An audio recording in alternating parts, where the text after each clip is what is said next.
nature of your disability? I didn't really get that question. Huh? I have an injury in my left leg, so it's physical. It's physical? Yes. Okay. Yeah. Now, right, that is. Right leg, I said, sorry. I have a physical disability in my left right leg. Your right leg? Yes, and I've lived with it, so it's not a reason anything. Oh, yeah. okay. Yeah. Okay. Yeah. Now, having been admitted in 2017, that should be around 8 years. So what unique skill or expertise that you think you're bringing to Iebc, in the governance of Iebc? The specific one that we know, this is my expertise, this is the skill that will take Iebc to the next level. So, as I said earlier, my experience starts before my admission, and I'm of diverse background. What I'm bringing is the resource mobilization skill, having worked in an environment that works on fundraising and project development, donor relations and all that, and considering the Commission always has funding deficits for its activities, I of the view that I'm bringing on board resource mobilization skills. Secondly, I've been engaged in dispute resolution in my practice and representing the Commission and all that. So I'm bringing dispute resolution skills, so both in practice. Yes. I wanted the one that you are saying, this is me, this is Abdi. And negotiation skills. I'm also bringing negotiation skills to the table. So it's resource mobilization? Dispute resolution skills and negotiations. Now, what would you say on this statement that Iebc should actually be funded 100% by government? It should not rely on any donor funding. What would you say on that? I didn't get that question clearly, sir.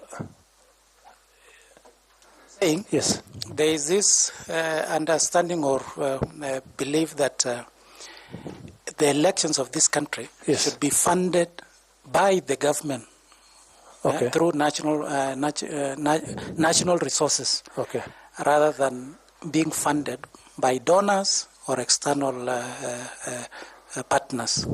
What is your take on that? And I'm raising that on the basis that you said your key skill is resource mobilization. Well, funding comes in different forms. It's both. It can be in kind, and there are repeatable international organizations that specifically focused on issues of elections, don't necessarily have an interest in a country's or rather election, that is, and interest, I mean any personal interest. And it can come in kind, in form of training. For instance, UNDP has been a consistent partner of Independent Electoral and Boundaries Commission, and I don't think I agree with that conclusion. Thank you, Chair. Wish you well. Thank you. Thank you. Allow me to ask Evans Misati to also ask you some questions. Kindly, Evans. Thanks so much, Chair. Abdi, yes, allow sir. me also to ask you a question. Okay. Related to the roles of the Secretariat vis-a-vis the roles of the commissioners. If you find favor and get to be the commissioner of IPC, yes, what will you do if you find that some of the preparations which the Secretariat has done when the Commission was not there, particularly in the boundary delimitation and preparation of the work plan,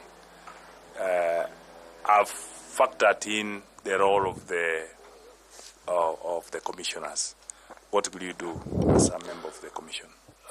So to begin with, I've said earlier, the role of the commissioners is policy formulation, oversight, and that is oversighting the Secretariat itself and providing strategic directions. The role of the Secretariat is day-to-day management of the commission affairs.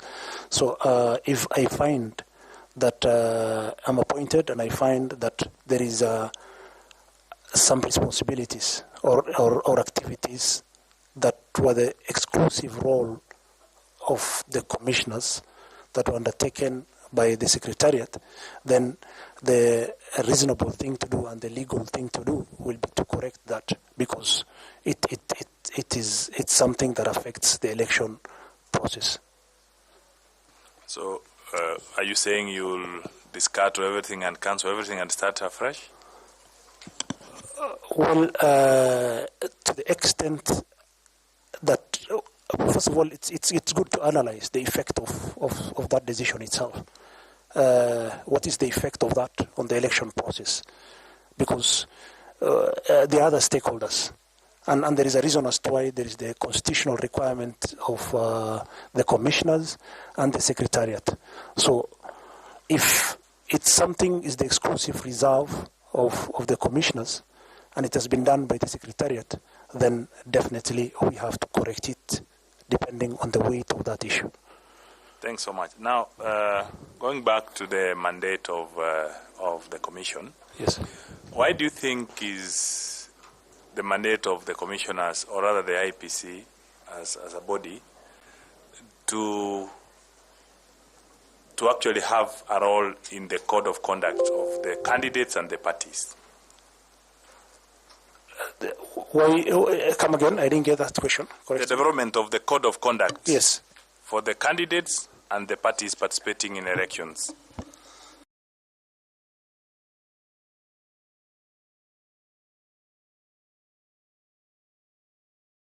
Be involved in the conduct of the parties. The parties and the candidates. Code of conduct. The code of conduct of the parties and the candidates. Yes. Because it goes into the integrity of the election.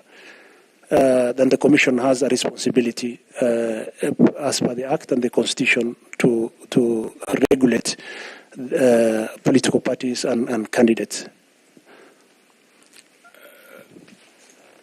Chair, thanks so much. I wish you well. Thank you, sir. Abdi, Asante. Thank you very much. Ms. Fatuma Saman, kindly. Thank you, Chair. And Abdi Hakim, Yes. I would understand why someone who was able to score an A from Habaswe in a secondary school would be able to have meaningful impact Yes. in their work and be able to contribute Yes. in a workplace even before they graduate. So, Yes. from an educator's point of view, Yes.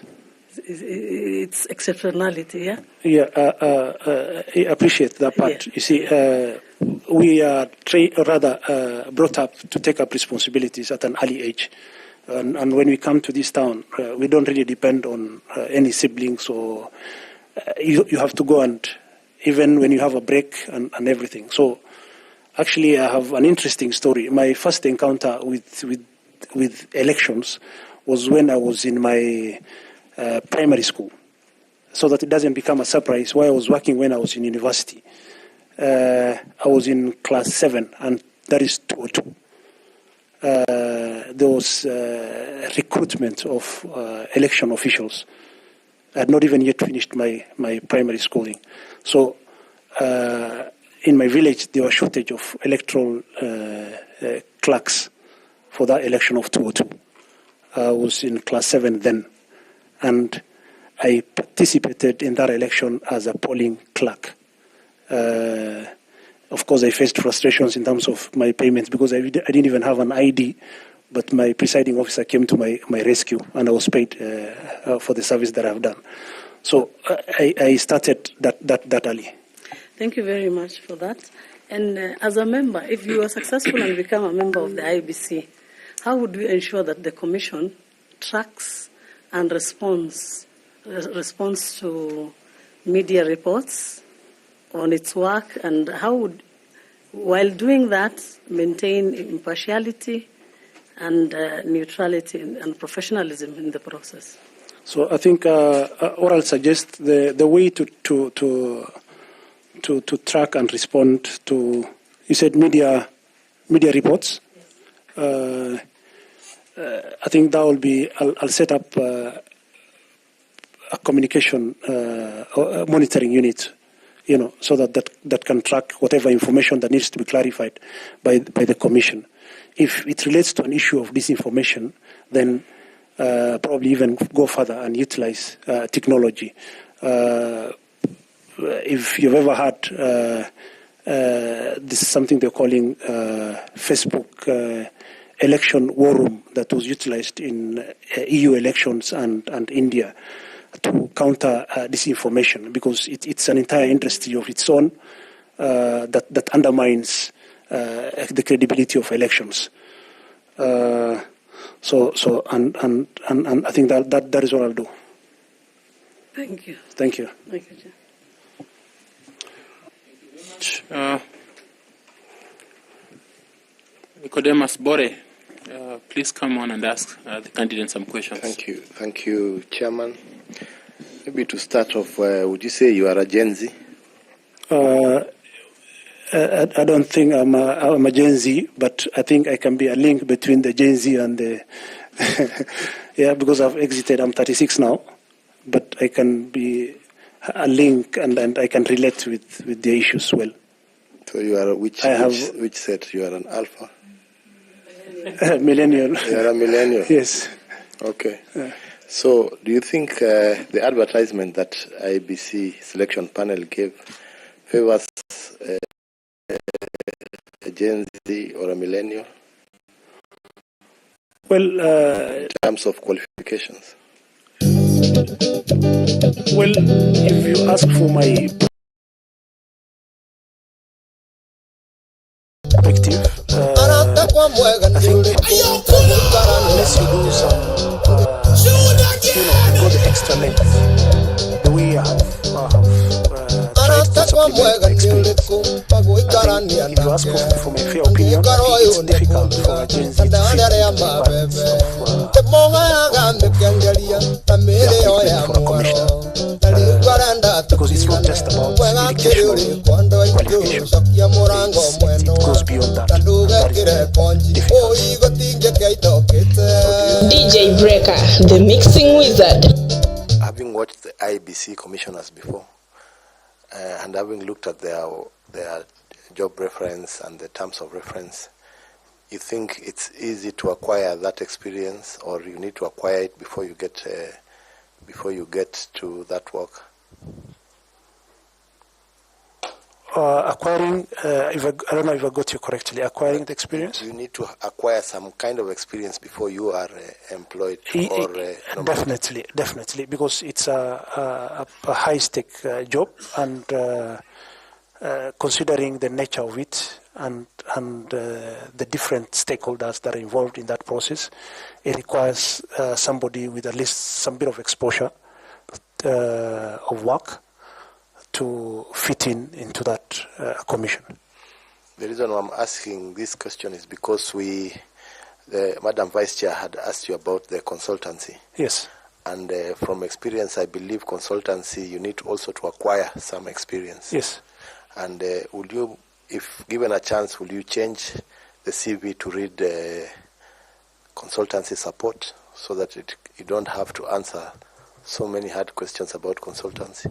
Well, I don't think I'll change anything because the way I explained is you can consult on what you know.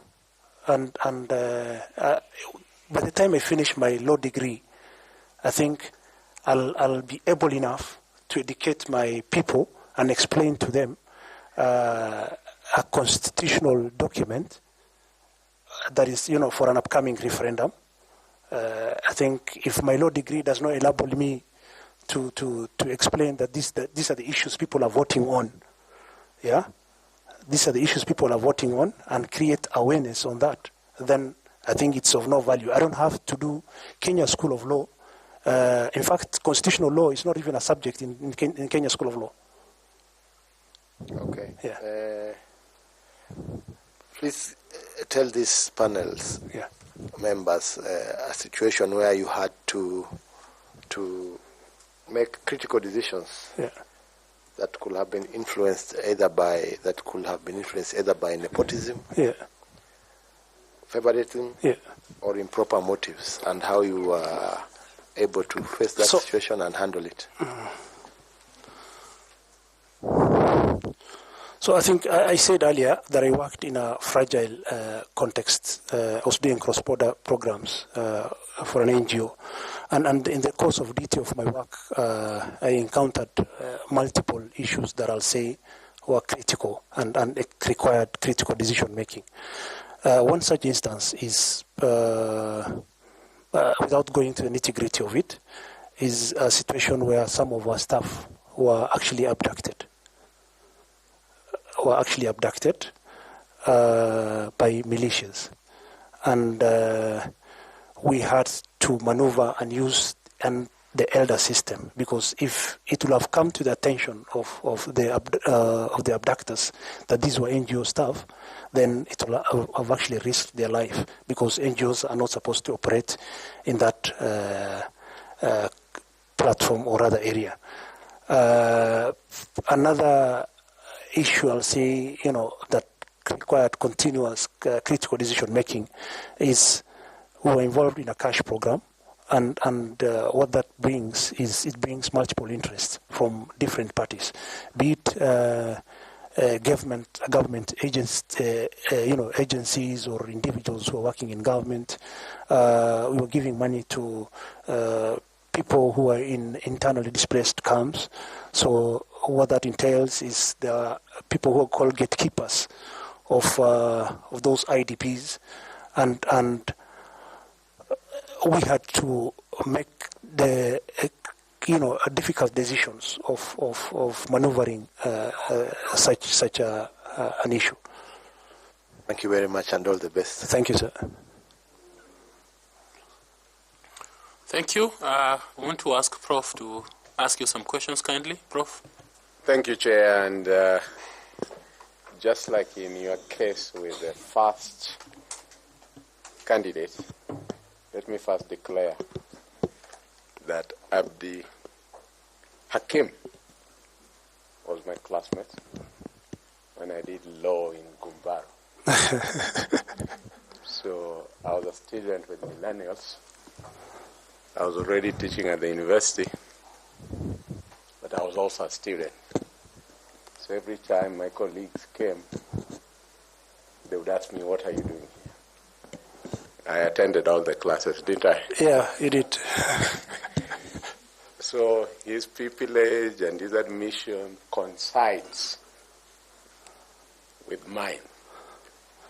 And unlike you and your former colleague, we have bumped into each other in the Nairobi streets. Yeah, many times. And he's always asked me, "What are you doing?" I've always asked him, "What are you doing?" So my questions is to my peer in the law profession.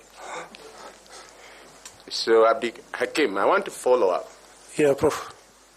On what the Vice Chair and Bore have asked you. Yes. And they have asked it in good faith. Yeah. Where you say, you see, every profession has its nomenclature. Yes. And therefore, law has its nomenclature. Yeah. And what Vice Chair was trying to tell you is that in the legal profession, for one to be called a consultant, there are some certain foundational accomplishments that you might have. And I also heard you, in response, you kind of said that it's just semantics and words. Let me give you an example. When the Constitution of Kenya Review Commission was going around the country, I was a young scholar already with a master's, already teaching at the University of Nairobi, and they engaged me to do research for them. And therefore, if you go to my CV, you'll find me saying researcher. My senior colleagues, in return, were writing thematic papers on particular areas to the CKRC. And if you go to their CV, they would write consultant. What Vice Chair and Bore were asking you, what you have also admitted, that in those engagements, it was a firm that got you because of the background of what you are. It incorporated you. You are not the one being hired. You are being hired under the consortium of that firm. And therefore, you are not what they're trying to tell you, you are not the direct consultant. They are looking at the totality of the employees or the researchers or the expertise that particular firm has on board before it is. So the firm is doing the consultancy. But Abdi Hakim, what they're trying to communicate, Abdi Hakim himself is not the consultant. Would you change? That's what they were trying to persuade. I get you, Prof. And I clarified. Change your description I'm a consultant. I get you. And I appreciate the question. And I know they're asking in good faith. What I wanted to clarify is this is in response to an advert. The word consultant is a relative word. Yeah? It doesn't necessarily speak of the number of years. It depends with the specific situation. An agency advertises for an assignment. Yeah? And that assignment has terms of reference which you have to download. It says that you should have people of this background. You should have a team leader, for instance. If the consultancy relates to financial issues, it says team leader with a background of finance, probably a PhD in finance. It goes ahead and says the composition of the team. I think just respond to him. Yeah, I'm trying to. So because of time, were you a consultant or were you assisting the consultancy? That's what he's trying to ask you. So I'm coming. Just respond to it directly. I'm coming to that. So the terms of reference included in these specific assignments. There were team leaders. Just trying to get so there were team leaders, and then there was a requirement for somebody with a law degree. You want to stick to you are consultant. I think that's what you are getting. Yes, because the advert said a lawyer with law background only. Thank you. Basic degree. Yeah. Thank you. My other question relates to if we were to make you an IEBC commissioner, can you tell us, in your professional background, have you been involved in the improving of the image of a brand that had a negative public image, where, using your skills and knowledge, you promoted public confidence in that organization, and how would you bring that to IEBC, if at all you have had such an experience? I don't think I understand the question. That have I been engaged in promoting? In your professional background, consultancy, and any other work you have done, your degree, have you had an occasion in which you were working on an institution that had a bad image, and you helped improve its image? And if you have had such experience, how would you use the same in IEBC? But if there has not been none on that, I can ask a different question. I can't really say I worked in an organization with bad image, but I participated in development of, or rather improvement of, an organization. And how will that improvement impact on IEBC? How would you improve, using that experience, how would you improve IEBC given the challenges and the trust deficit that it suffers So I appreciate the challenges that Iebc is having, and part of it, as you said, is issues of trust deficit. One way I'll try to help in that is transparency in its operations, be it the use of technology or an audit of the the voters register, continuous stakeholder engagements, and incorporation of the views of both the public and all stakeholders to the extent that they align with the constitutional mandate of Iebc. Chair. Okay, thanks. I need to ask you a question again. Yes. You finished your KCSE in 2007. Yes. And when did you join university? I joined in 2010. What happened in between? So I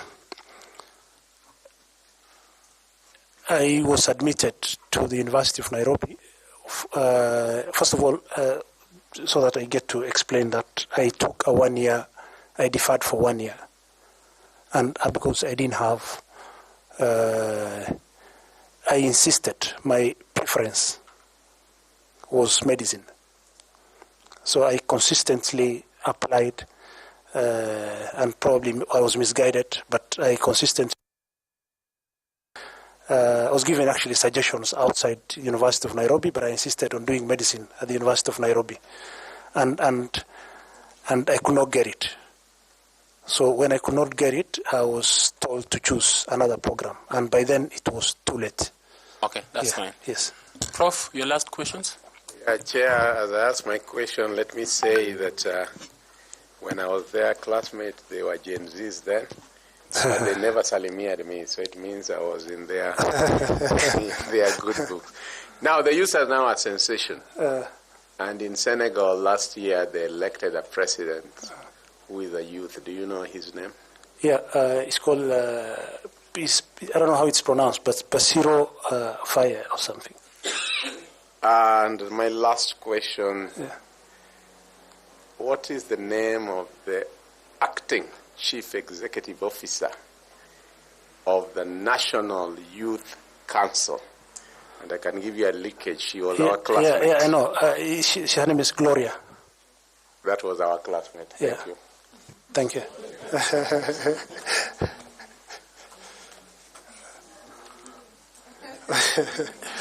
How, Prof, if you ask people about their classmates?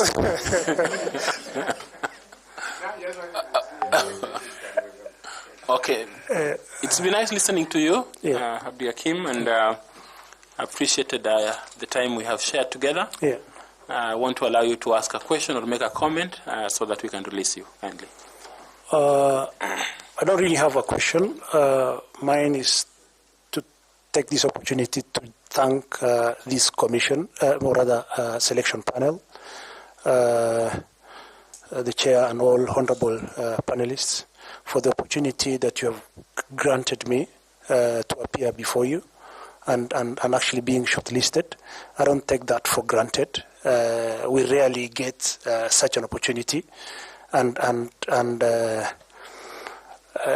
if I make it, I think I'll make my contribution to the country. If I don't make it, I wish whoever is given that position the best of luck, and I'll still make a comment that in your own wisdom, may you find it fit to include a PWD, and it doesn't have to be me in this process, so that you also remember in history. And thank you. Thank you. We are seized by that fact. Thank you, and we appreciate your coming. Thank you.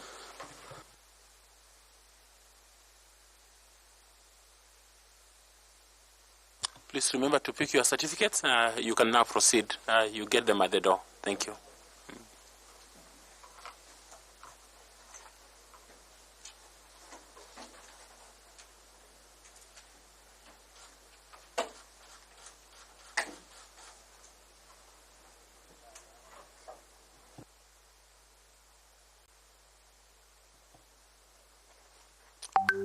Thank you very much.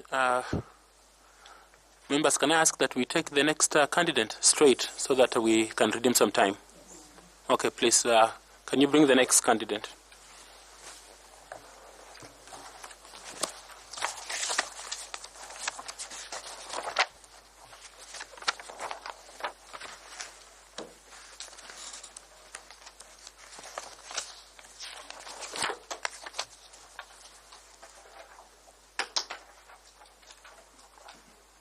Mr. Abdinur Maalim Mohammed. No, Hussein. Abdinur Maalim Hussein. Kindly.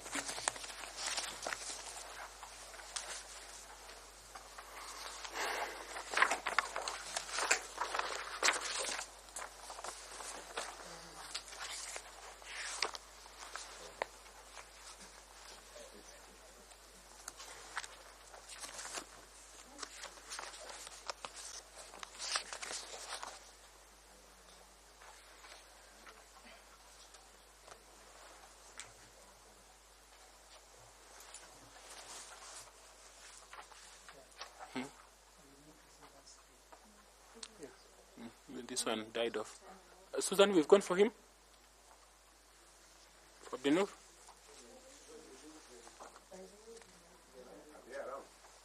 I think so. He should be around by now. We're supposed to be at 12:30. That's when we were to interview him.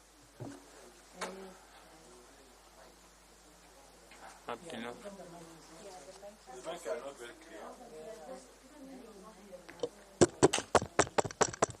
They are not really audible.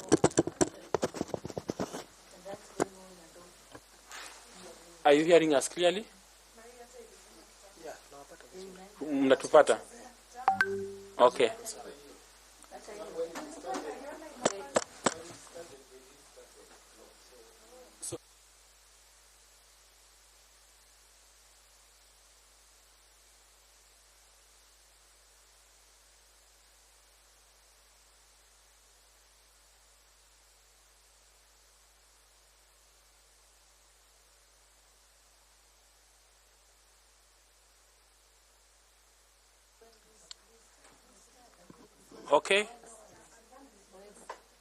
Okay.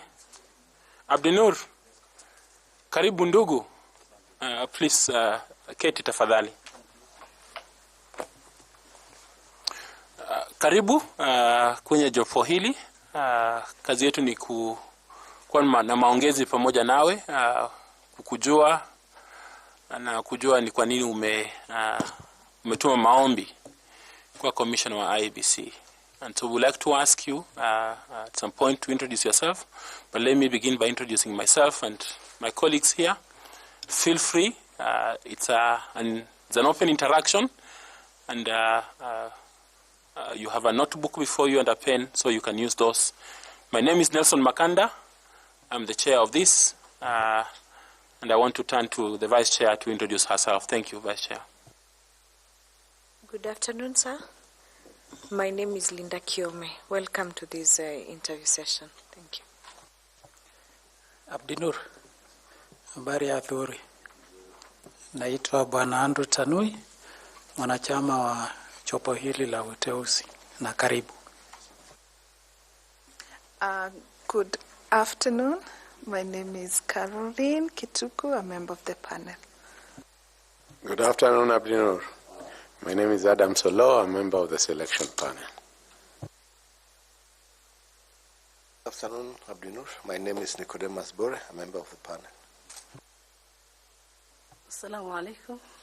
My name is Fatuma Ali Saman, a member of the panel. Good afternoon, Mr. Hussein, and welcome to this discussion. My name is Koki Muli Grigno, and I'm a member of this panel. Good afternoon, Hussein. My name is Evans Misati. I'm a member of the selection panel.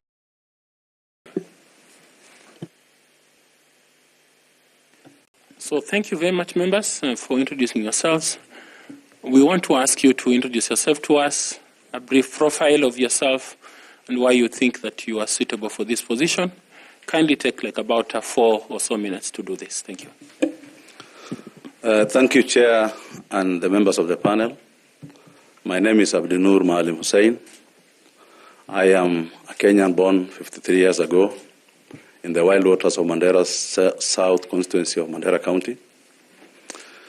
I joined the public service in 1992 as a technician trainee with the defunct Kenya Post and Telecommunication Corporation. Worked through the ranks, worked in many places in this country, up to the year 2012,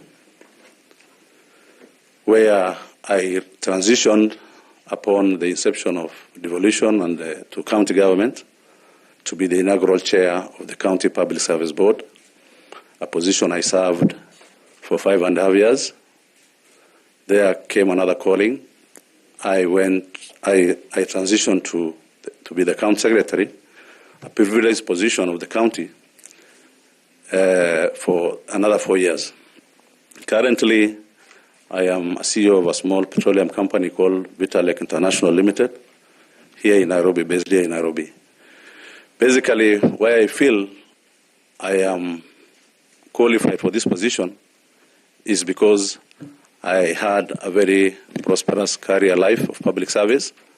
I have worked 21 years from the defunct Kenya Post and Telecommunication Corporation to Telcom Kenya for 21 years, worked through the ranks, trained in a technical field of radio and line transmission, which is an IT-oriented field. Thereafter, I moved to being the county secretary, the chair of the board. Chair, I want to highlight here to you and the members, it was not a rosy job to be a pioneer chair.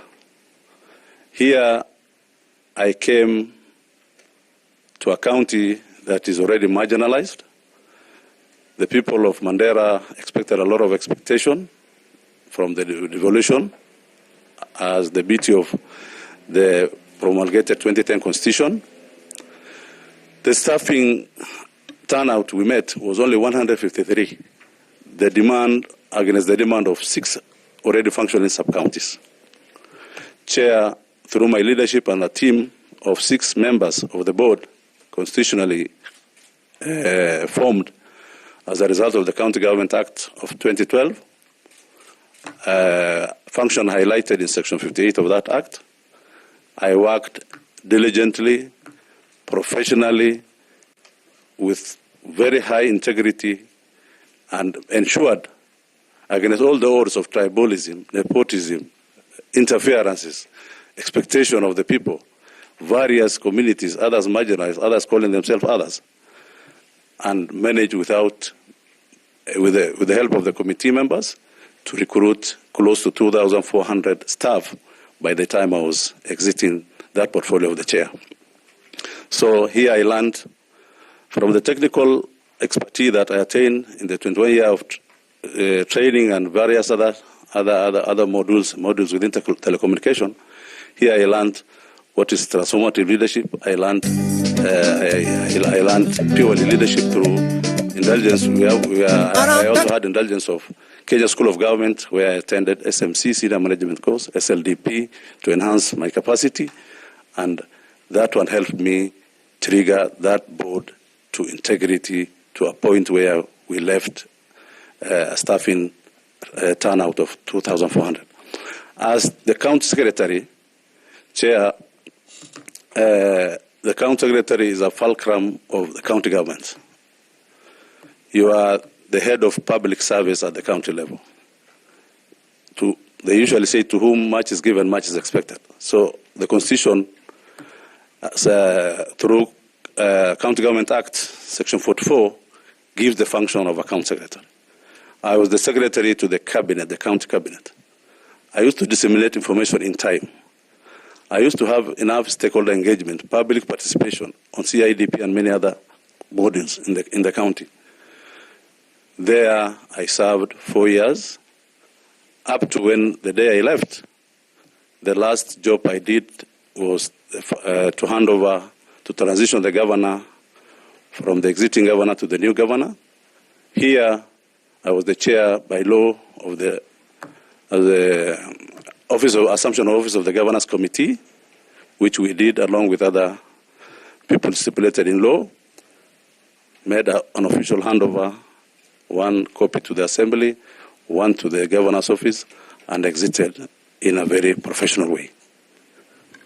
Thank you. Thank you, Chair. Did you say you are County Public Service Board Chair or Secretary, County Secretary? I was the Chair, County Public Service Board, Mandera, 2013 to 2018. Chair? Yes, Chair of the Board. Not Secretary? No. Okay, because you have used the two terms interchangeably. No, I was the County Secretary. I transited from the Chair of the Board and to the County Secretary in the second term of government.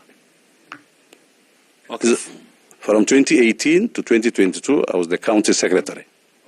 2013-2018, I was the Chair of the County Public Service Board of Mandera. Linda.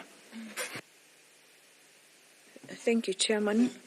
Now, with the wealth of experience that you got being and serving Mandera County as a county secretary and also the chair of the Public Service Board,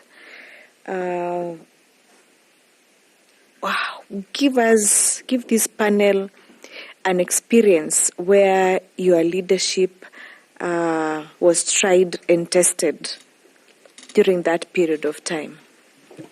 Thank you, Madam Linda. I want to give this panel one experience that almost costed my life. We are a county of 6 constituencies. There is a sub-county called Mandera West. We had a piece of land, and you know how land is in this country. The land has been demarcated, surveyed by the defunct local authorities, of which the surveyor who surveyed the land happened to be a county staff, even within the 153 I inherited from the devolved functions and the local authorities at that time. So the surveyor was with us. There was a need for an airstrip in that sub-county. So many attempts were made before when I was not the county secretary. At that time, there were back and forth communication with KAA and the county government, and they said they want to come and see that piece of land, whether it is with viability and do some testing. So through a cabinet decision, I was tasked as the head of the county government, head of public service, to go and make sure I deliver on that piece of land. The land has already been encroached by cartels because people never thought government land will be reclaimed because the local authorities are no longer there. There's a new system of governance in place. So the cartels have already taken over the land because it was a very big chunk of land and prime. For that matter, I was tasked to go and deliver. This task had many attempts before me. So what I asked for was resource and the personnel required to go and do my bit. I was given enough security force, National Police Security Service members. I was given around 50 enforcement officers from the county. Then I was told to go and get that piece of land because the KAA guys are coming next week. We drove to the place, came safely amidst a lot of terror attacks and challenges of insecurity. We came safely. In the morning, the first thing we did was a public participation because people of that town know the piece of land and how it has been encroached. They are so much privy to all the information. I personally don't happen to come from the sub-county, but a neighboring sub-county.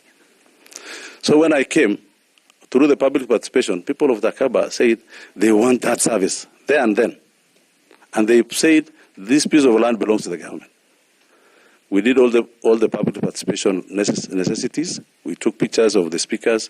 We invited the national government security forces and even the administration. Did all the requirements of public participation.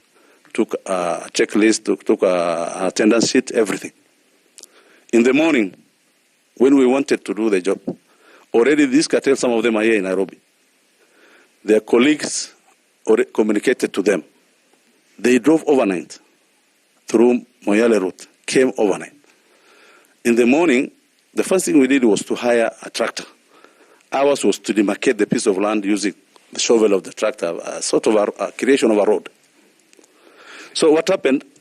Immediately we started some few, around 200-300 meters. Hell started breaking loose. The people came with a lot of goons. They started interrupting us. But I said, I have to deliver on this mandate. Because the land belongs to the government, I have to practice patriotism.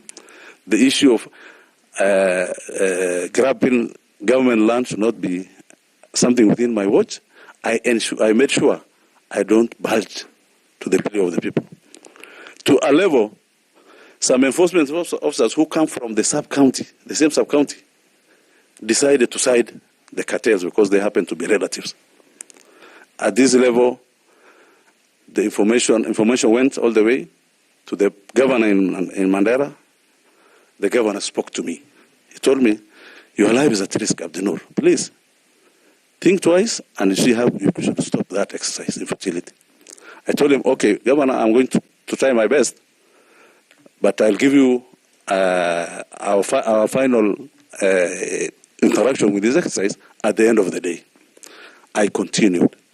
To a level, a former retired administrator who happens to be part of this cartel decided to throw himself in front of the shovel. The tractor is moving like this. In the evening, they even went, they sent an SOS message across to get some guys with guns on a motorbike. Around 3-4 motorbikes came.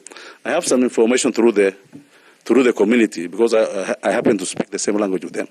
They said, your life is at risk. Already they have brought guns. I told him, if today is my day, I'm a believer of death because I'm a Muslim, so be it.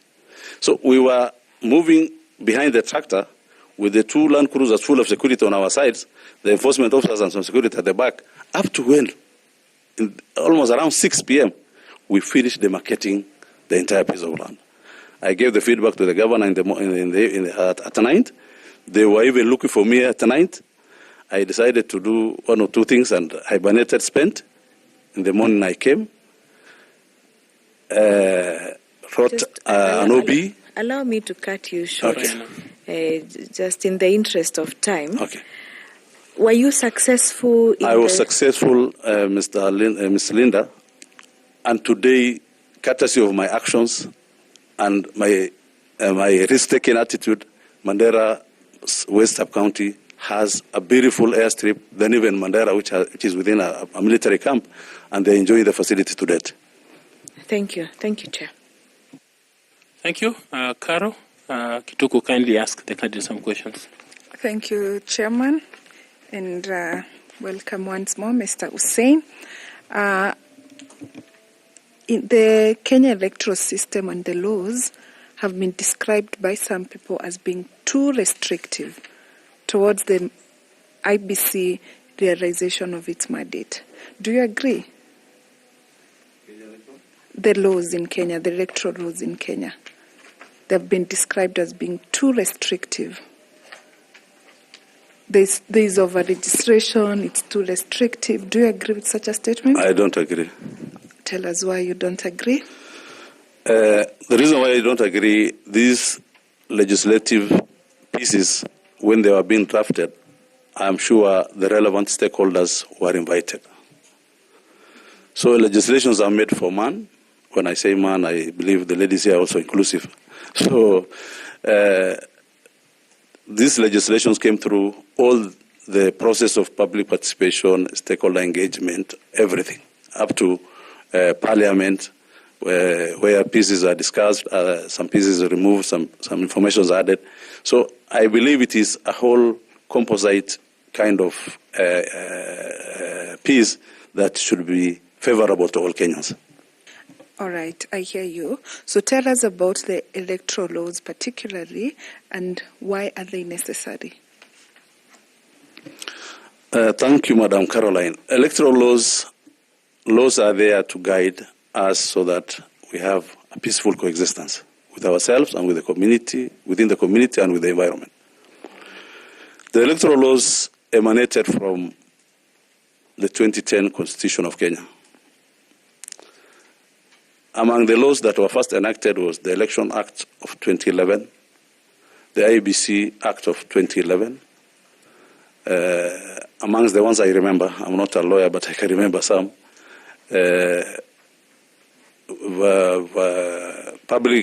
Political Parties Act of 2011.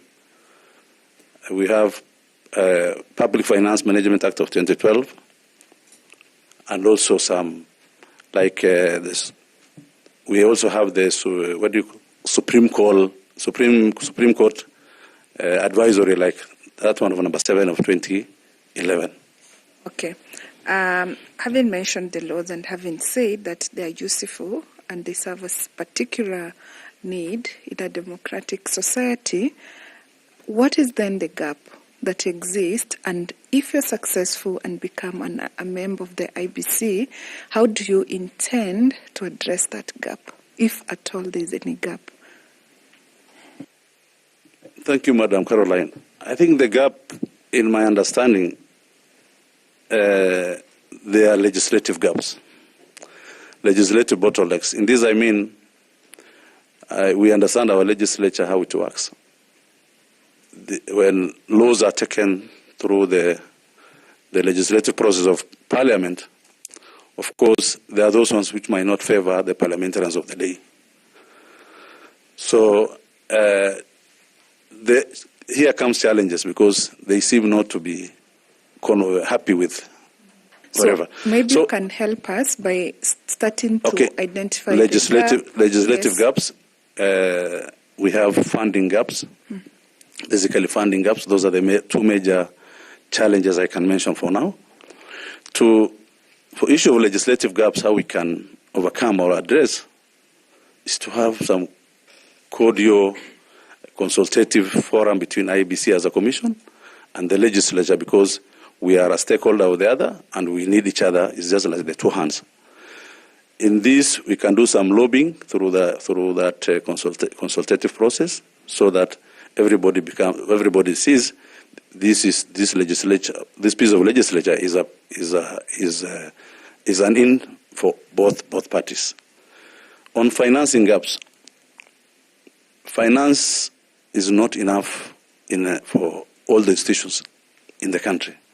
So finance, the way you can is to lobby stakeholder, which is National Treasury, and Parliament also, which by and large, of course, the budget will be approved by Parliament. In doing this, you can ask for what's called multi-tier kind of budget process with the National Treasury, so that you don't have any gap in between in achieving your activities. Hussein, allow me to ask specifically, what is the legal issue on the funding or the financing gaps, as you say? What is the inadequacy there in law? The inadequacy in law of election financing is that election financing is an act that was passed by our parliament sometimes back, but implementation became a problem. So, because there was a court case, I don't know the entity, or I think it's part of Parliament, members of Parliament who took the same case to court. So election financing became a problem, so that IEBC could not even control the different sectors or the different players of people who usually take part in election. Thank you, Mr. Hussein. I wish you well, and thank you, Chair. Thank you very much. I ask Dr. Koki Muli to ask you some questions kindly. Thank you very much, Chair. Good afternoon again, Mr. Hussein. I would like to ask you two brief questions, and please be precise and brief on them. The IEBC and the ECK before it have been accused of being complicit or allowing or even overseeing voter suppression. I would like to request you to give us 3 examples of how they or stakeholders in elections actually participate in voter suppression. 3 examples. Thank you, Madam Koki. 3 examples of ECK voter suppression, or even IBC. Voters, an example is IBC not doing what's called voter rollout. If voter rollout, this is an exercise where voters who are either dead or transferred their votes are removed out of the register, and they don't end up being removed out of that register. So this one happens during voter rollout. Suppression also comes as a result of not doing enough voter education by IBC or ECK. Also, in my thinking, also ECK and IBC allows voter suppression by, let me rest at that. Say that again? No, I want to rest at that, I said. Okay. Thank you very much. Just briefly, what do you mean by voter rollout? Voter rollout is cleansing of the voter register of the people who are dead or who have transferred their votes out of the register. Thank you. If you are successful and you become a member of the Iebc, what measures would you put in place with your colleagues who are successful? What measures would you put in place to ensure that we end voter suppression? Thank you, Just Madam. two measures. We'll do continuous voter registration and strengthen the voter education sector of IEBC. Thank you very much and all the best. Thank you, Chair. Thank you very much. Now I want to ask FC Peter Nui to ask you some questions. Tell me, please. Abdenur, you spent your 22 years at Postal Corporation? And you are a production clerk. Is that what you've said? No. What were you at Postal Corporation? Finally, when I was leaving, I was the district telecommunication officer of Mandera South constituency. District telecommunication officer, yes. And for how many years? For 10 years. So in total at Telecom, you worked for 21 years, which is more than the years that you've worked in the county government. Actually double, isn't it? So those experiences that you gained at KPTC, how will you use them at IBC, which is more than double your years of expertise? Thank you, Mr. Tanui. Actually, I can say briefly, I've attained 2 experiences during the time I was with KPTC that transformed to Telecom Kenya later. One is technical expertise. The field I used to work in is in telecommunication. I was in radio and line transmission, which is purely technical and IT based. So I believe IBC being an IT oriented also entity, component of IT being in it, I have some leverage to offer for the post. Secondly, I have attained leadership skills because when I was in charge of the district, I was in charge of the equipment, which is my core mandate, leading the entire workforce within the sub-county under Telecom Kenya then. Wish you well. Thank you, Chair. Thank you. I invite Evans Misati to ask some questions. Thanks so much, Chair. Hussein, From where you sit, what is your understanding of the overall public confidence of the current IEBC? I can say it's fairly excellent. The public perception about IEBC? Public confidence? Yes. No, public confidence I can say is 70-30, 70 positive, 30 to the negative. What do you think are the actions of the previous IEBC that makes the channel of Kenya perceive that the public confidence is low? Thank you, Mr. Msati. Public confidence is something you earn as an institution first. So why Kenyans have poor public confidence in the current IEBC is simply some processes within the election cycle is not clear to Kenyans. Especially the last time where the challenges we had was in the result transmission.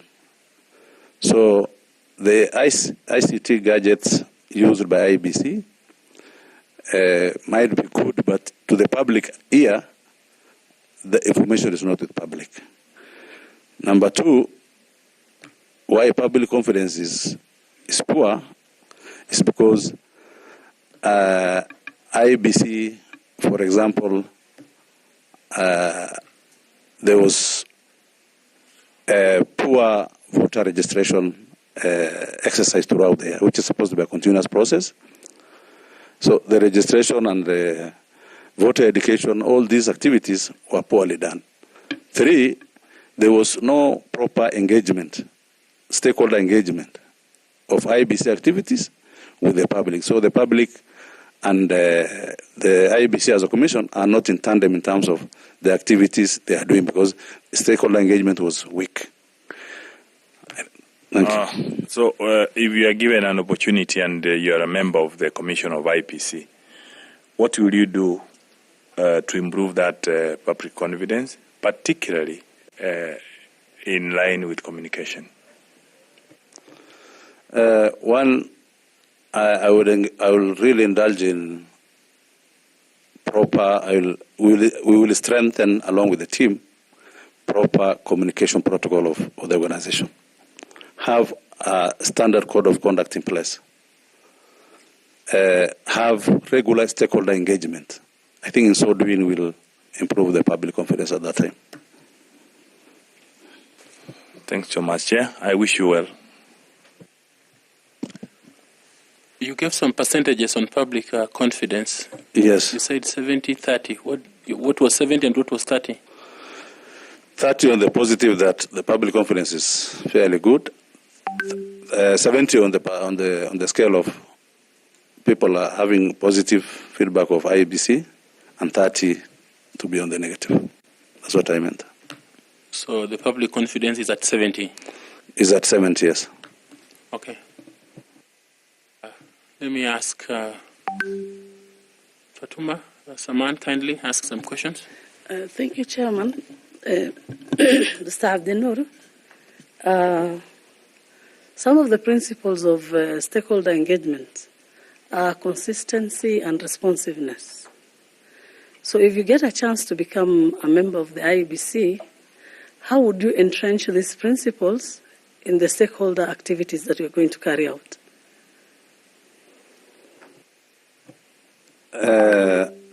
Principles of consistency and responsiveness is key, not only in IEBC, but in all other organizations that need to achieve its goals. Consistency should be entrenched by not shifting goalposts.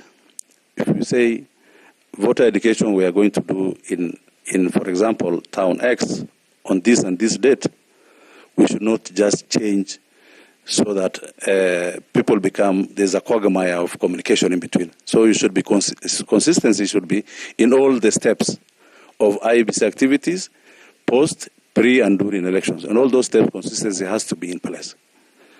Responsiveness, you have to be responsive, of course, to what you are doing. We are responsible of the people, and we will ensure within the most of these activities, consistency and responsiveness are part of what is in the charter. So we will ensure we will go by the charter, and by and large, we'll also have what is called, IEBC will also have what is called election operation plan. All these activities are enumerated day activities according to when and where it is done. Thank you. Just give an example of an activity that would be meant specifically to entrench the value of responsiveness, and one on consistency. Actually, you've given one on consistency. Could you give on responsiveness? Responsiveness will be responsible, IEBC will be responsible of its actions. Of course, an activity like voter registration, IEBC will entrench responsiveness by registering the voters in real time. Thank you. Thank you, Chair. Thank you very much. I want to invite Nicodemus Bore to ask you some questions. Nicodemus, please. Thank you very much, Abdinur. Our members who are been commissioners of IEBC have faced various stress and pressure from political figures and political players. How would you maintain your independence? Thank you, Mr. Bore. Of course, IEBC is not a stress-free institution. Of course, this is where election is involved, and election you'll only have a winner and losers. So stresses will come as a result of the people who lost the various seats of election. How we'll maintain stress-free IEBC is to have an all-inclusive decision. Decisions of the board should not be seen as a decision of a group of the board or the chair alone. It has to be owned by all the members and the chair. First is ownership of that decision that we make as commissioners. Number two, we need to have a good code of conduct for us, at least to tell us what is required of a commissioner, the conduct required of a chair, and the conduct required of the commission secretariat. So a good code of conduct, regular consultation forums within the boardroom, and also having a feedback mechanism between, so that if things do not work, there's a feedback mechanism of bringing it back to the commission boardroom, so that we ratify and agree upon. Thank you. From your CV, you worked as a chairman of Mandera County Public Service Board and was responsible for the promotion of values, principles of public service, and Article 232 of the Constitution. If appointed, how will you leverage on the experience to promote high standards of professionalism, ethics, and integrity at the IEBC Commission? Thank you. This is the field I have delved in for 5.5 years, Mr. Bore. Here, what guided us most was Article 10 and 232 of the Constitution. I will strictly abide, because I left with a clean bill of sheet, with all the challenges. Of course, the setup there is about, the nitty-gritty is about the parameter of separating people is about clan, sub-clan, and sub-sub-clan. I have endured and made sure I balanced all those things in terms of the recruitment, promotion, disciplining that we've been doing in the county. So I'll still bring on board that. I'll be guided by the law, by the relevant laws, and paramountly the Constitution of Kenya 2010.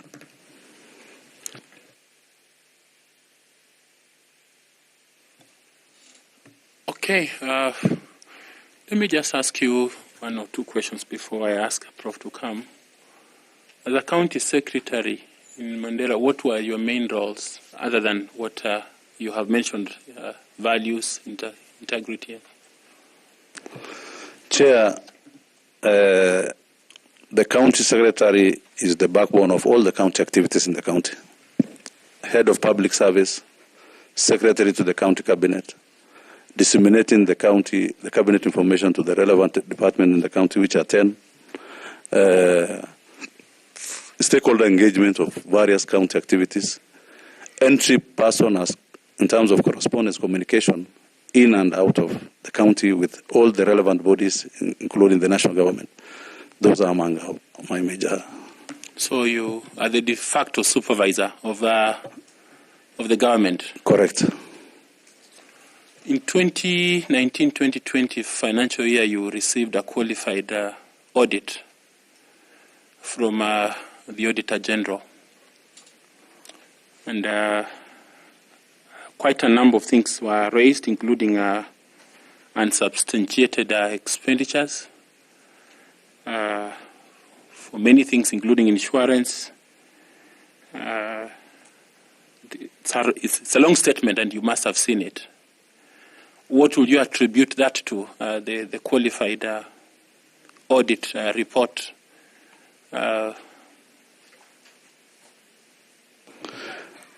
Chair, other than the de facto leader as the leader at the top, each department does its job according to the mandate given by the office they work in.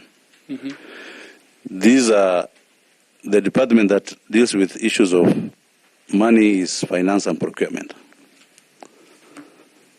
This could be a challenge of finance and procurement staff. Of course, tendering process, how the issue insurance, these things, as we're only consumers of the product. Myself, I don't sit in the tender committee group, neither am I the chairman of the tender committee. All I'm supposed to do is when compliant bodies like PPOR, Auditor General's Office team come, they come to me as entry point. I give them to the right department, the technical department, leave. When they're leaving, I do an entry meeting with them. What action did you take on this report? Actually, we've taken action, and some staff professional certificates like the CPA certificates were recalled by Kasna to do some punitive disciplinary measures to them. Did you change your Minister for Finance? Actually, the minister got demised as a result of Corona at that time. So by default, we got a new CEC for Finance. Okay, Professor Adam Solo. Thank you, Chair. In answer to both Ms. Sati and the Chair, you indicated that public confidence in Iebc is 70% and lack of confidence is 30%. Would you care to tell the panel where you got that data from? Is there a polling company that you are quoting, or is it just you sitting there and saying, in my judgment? Mr. Olo, that is my personal judgment. Because I'm a Kenyan, a consumer of information. I see what is happening on our print and social and TV media. Some things is just a cumulative of what I thought as Kenyans, the feeling of Kenyans, maybe being one of them. So it's not based on any research, on any data? I don't. So you are telling this panel that you want to be a commissioner, and a commission that repeatedly there has been trust deficit on, that you will be a commissioner and you won't be using data to inform your decisions. That's what you're communicating. That you'll just sit there and say, I'm a Kenyan who consumes information, and therefore this is the way I think, and therefore this is how I'm going to base my decision based on what I've thought. Chair, the decision of the Commission is data-based. And that's why I'm asking. You asked a question here. No, that was my personal feeling. And that's why I'm bringing it back. And you answered not based on data. The Commission activities is going to be based on data. So I should ignore your answer. Kindly ignore. That was not based on data. Kindly ignore. Okay. The chair has just asked you about an audit report in which you are the county secretary. And of course, your answer has been that I'm just the entry point. It is those other accounting officers. As a county secretary, are you aware that you are the equivalent of the head of public service at the county?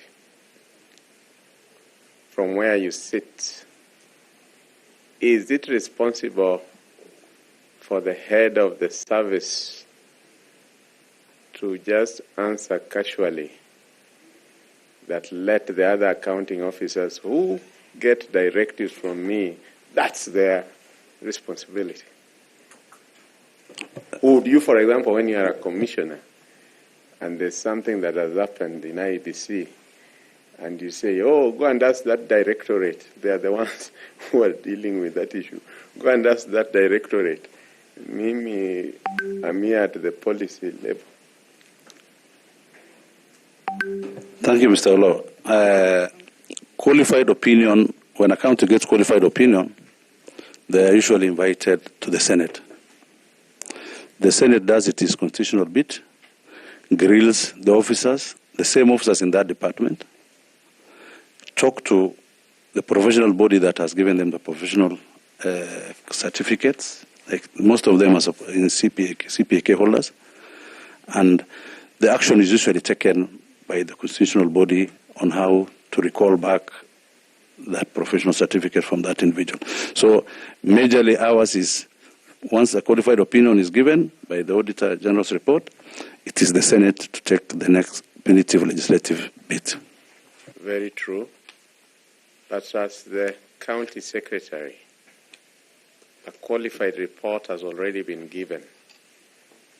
You just leave it to the Senate. You don't do an internal housekeeping that, hey, guys,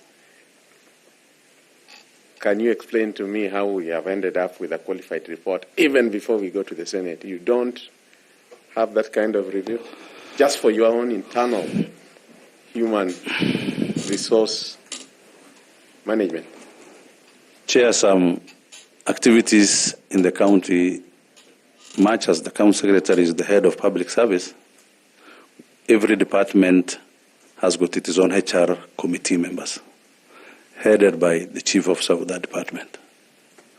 So they have taken some steps. There's something called Chira County Human Resource Advisory Committee where I head. So it came up to the Chirac level, and we gave some show cause letters, and they explained what they explained, and they said the remaining bit they will explain with the Senate. Very well. You've stood at the apex of both human resource and head of service, first as chair of the Public Service Board, and now the county secretary. And within that period, a qualified audit report. What can you tell this election panel, the takeaway that we should take away from those two roles there that you have played in Mandera. What's positive, what's negative? Chair, the positive thing you should take from my portfolio as chair of County Public Service Board is that we have professionally and ethically constituted a workforce from 153 to 2,400 without no much problems of litigation or whatever. Number two, as the county secretary, the take-home here is I've done a lot of stakeholder engagement with the residents of Mandera County, very successfully, including the one I just mentioned as the worst that I've ever seen.